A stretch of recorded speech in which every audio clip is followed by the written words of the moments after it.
Very good morning అండి. Galla Jayadev Guntur parliament స్థానం నుంచి మూడోసారి పోటీ చేయబోవడం లేదు అనే దాని గురించి నిన్న కూడా మాట్లాడుకున్నాం మనం. నిన్న ఆయన వీడ్కోల సభ పెట్టాడు గుంటూరులో. మామూలుగా టికెట్ ఇవ్వకపోతే జనరల్గా పోటీ చేయరు, లేకపోతే అక్కడ ఓడిపోతామేమో అనేటువంటి భయం ఉంటే పోటీ చేయరు రాజకీయ నాయకులు. కానీ గల్లా జయదేవ్ ఇవేమీ లేకుండా తనంతట తానుగా రాజకీయాల నుంచి తాత్కాలికంగా వైదొలుగుతున్నాను, పోటీ నుంచి తప్పుకుంటున్నాను అని చెప్పాడు. దీని వెనక విషయం ఏంటి అని చెప్పి నిన్న కొంత మాట్లాడుకున్నాం. నిన్న వీడ్కోల సభలో ఆయనే ఈ విషయం గురించి మాట్లాడాడండి. వాటిని బట్టి మనకు రెండు విషయాలు అర్థం చేసుకోవాలి. ఆయన మాట్లాడింది ఏమిటి? ఒకటి, ఈయన ప్రత్యేక హోదా గురించి పార్లమెంట్లో చాలా గట్టిగా మాట్లాడాడు. అప్పట్లో చాలామంది వినుంటారు. అప్పుడు మిస్టర్ ప్రైమ్ మినిస్టర్ అని కూడా అన్నాడు. అది ప్రధానమంత్రిని అవమానించడానికి కూడా కొంతమంది మాట్లాడారు. యాక్చువల్గా మిస్టర్ ప్రైమ్ మినిస్టర్ అనేది అవమానించడం కాదు, కానీ మన దేశంలో ఉన్న కల్చర్లో భాగంగా అదేదో కావాలని ఉద్దేశపూర్వకంగా ఇన్సల్ట్ చేసినట్టుగా కొంత భావించారండి. ఏమైనప్పటికీ ప్రత్యేక హోదా అనే అంశం గురించి చాలా గట్టిగా పార్లమెంట్లో నిలదీయటం అనేది కొంత అప్పుడు బీజేపీ ఇబ్బంది పడింది. ఆ తర్వాత ఇక్కడ అమరావతి ఇష్యూ మీద కూడా గల్లా జయదేవ్ దానికి సపోర్ట్ చేస్తూ కొంత యాక్టివిటీ చేశాడు. దాని గురించి పార్లమెంట్లో కూడా మాట్లాడాడు, అమరావతి రాజధాని అంశాల గురించి. సో ఈ రెండు అంశాలు జనానికి సంబంధించినవి, రాష్ట్రానికి సంబంధించినవి. కానీ ఇవి మాట్లాడినందుకు అటు బీజేపీకి ఇటు రాష్ట్రంలో జగన్మోహన్ రెడ్డికి కోపం వచ్చిందండి. సరే, కోపం వస్తుంది మామూలుగా, అది సహజమే రాజకీయ పార్టీల మధ్య. అది పెద్ద విశేషం కాదు. విశేషం ఏంటంటే గల్లా జయదేవ్ మీద కోపం వచ్చేటువంటి కేంద్ర ప్రభుత్వం, నరేంద్ర మోదీ గారి ప్రభుత్వం ఏం చేసిందయ్యా అంటే, వారి ఫ్యామిలీ రన్ బిజినెసెస్ ఏవైతే ఉన్నాయో అమర్ రాజా బ్యాటరీస్, ఆ కంపెనీల మీద ఈడీ దాడులు చేయించారు. Enforcement directorate. చాలా కాలంగా వింటున్నామండి మనం. అదేంటంటే ఇప్పుడు ప్రతిపక్షాలకి వాళ్ళు పోరాడాల్సింది బీజేపీ ప్రభుత్వం మీద కాదు, ఈడీ మీద, సిబిఐ మీద, ఇన్కమ్ ట్యాక్స్ మీద. ఎందుకంటే ఎవరు ప్రతిపక్ష నాయకులు ప్రభుత్వాన్ని నిలదీస్తే వాళ్ళ మీద ఈ మూడు సంస్థలని కూడా పురుకొల్పుతున్నారు అనేది.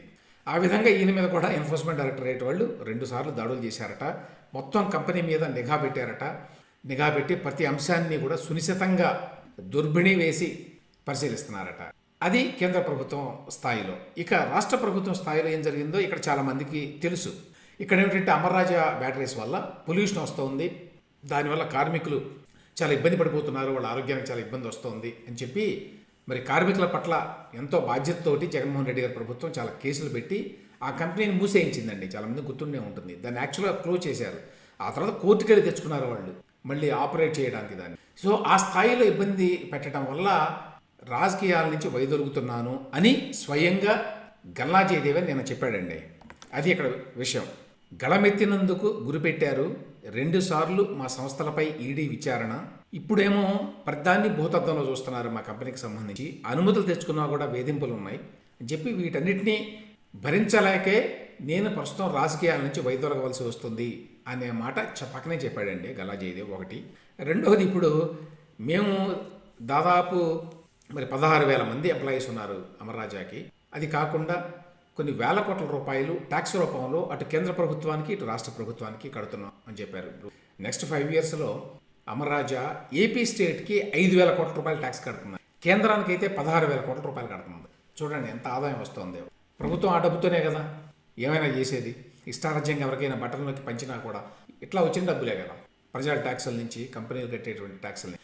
అయినా అటువంటి కంపెనీని ఆ స్థాయిలో ఇబ్బంది పెట్టేసరికి ఒకటి, ఏపీ నుంచి ఆయన పారిపోయాడు, అందరికీ తెలుసు. పారిపోయి కొత్తగా ఎలక్ట్రిక్ వెహికల్స్కి సంబంధించిన బ్యాటరీలని తయారీని తీసుకొచ్చి తెలంగాణలో పెట్టుకున్నాడు.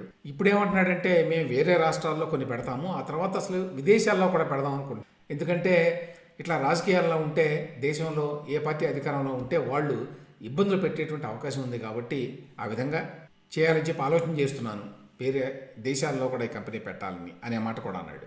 అంటే రాజకీయ వైరాన్ని ఏ విధంగా అధికారంలో ఉన్న పార్టీలు ఉపయోగించుకుంటున్నాయి, ఏ విధంగా అధికార దుర్వినియోగం చేసి కంపెనీల మీద దాడులకి తెగబడుతున్నాయి, ఏ విధంగా సంబంధం లేకుండా అంటే ఎంతోమందికి ఉపాధి కల్పించేటువంటి కంపెనీలు కూడా పారద్రోలుతున్నాయి.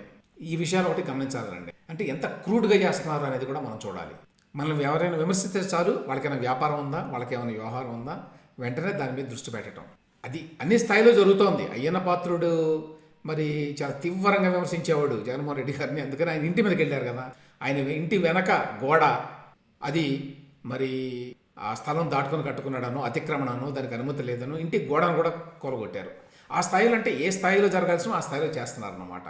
అది చివరికి ఇంత పెద్ద కంపెనీ, ఇన్ని వేల మందికి ఉపాధి కల్పించేటువంటి కంపెనీ మీద కూడా ఆ విధంగా మీద పడ్డారు.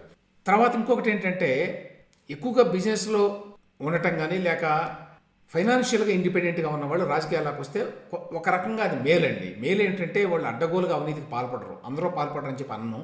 ఎంత డబ్బులు ఉన్నా కూడా ఇంకా డబ్బులు సంపాదించాలి అనుకునే వాళ్ళు ఉంటారు. కానీ జనరల్గా ఏంటంటే కొంత డబ్బు సంపాదించి కొంత నైతికత ఉన్నవాళ్ళు రాజకీయాల్లో ఉంటే మేలు.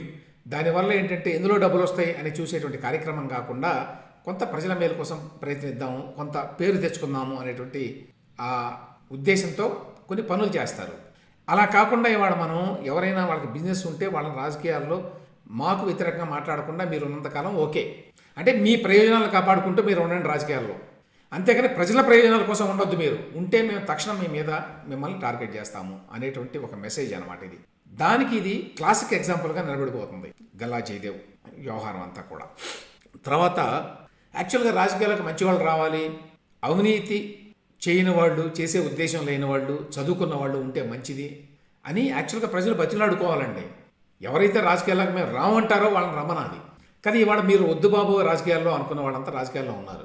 ఇంకా ముందు ముందు ఇంకా ఎక్కువ ఉంటారు వాళ్ళే. ఇవాళ ఎవరండి అక్కడ రాజ్యం చేసేది?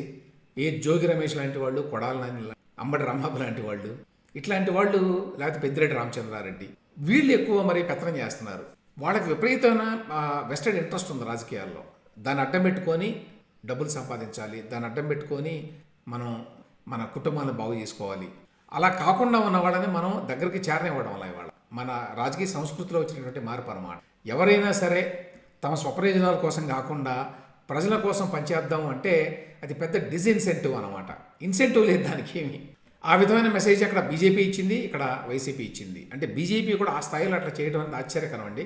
బీజేపీ అనేటువంటి పార్టీ 1980లో పెట్టినప్పుడు, పెట్టకముందు జనసంఘ్ రూపంలో ఉన్నప్పుడు కూడా ఆ పార్టీ ఐడియాలజీని విమర్శించే వాళ్ళు కూడా ఆ పార్టీలో ఉన్నటువంటి వ్యక్తులు అప్పట్లో వాళ్ళు వ్యక్తిగతంగా ఎంతో నైతికత ఉన్నవాళ్ళు, ఎన్నో నియమాలతోటి బతికేవాళ్ళు, అవినీతిని దగ్గరికి రాని వాళ్ళు అనేటువంటి అభిప్రాయం ఉండేదండి. ఇప్పుడు బీజేపీ అవతారం పూర్తిగా మారిపోయింది. ఇప్పుడు మన మోదీ గారు, అమిత్ షా గారి నాయకత్వంలో ఉన్న బీజేపీ, ఆ బీజేపీలో ఉన్నటువంటి వ్యక్తులు, వాళ్ళు ఎంకరేజ్ చేసినటువంటి వ్యక్తులు ఎట్లాంటి వాళ్ళు అందరికీ తెలుసు. సో మొత్తానికి జయదేవ్ గారు రాజకీయాల నుంచి వైదొలిగారు.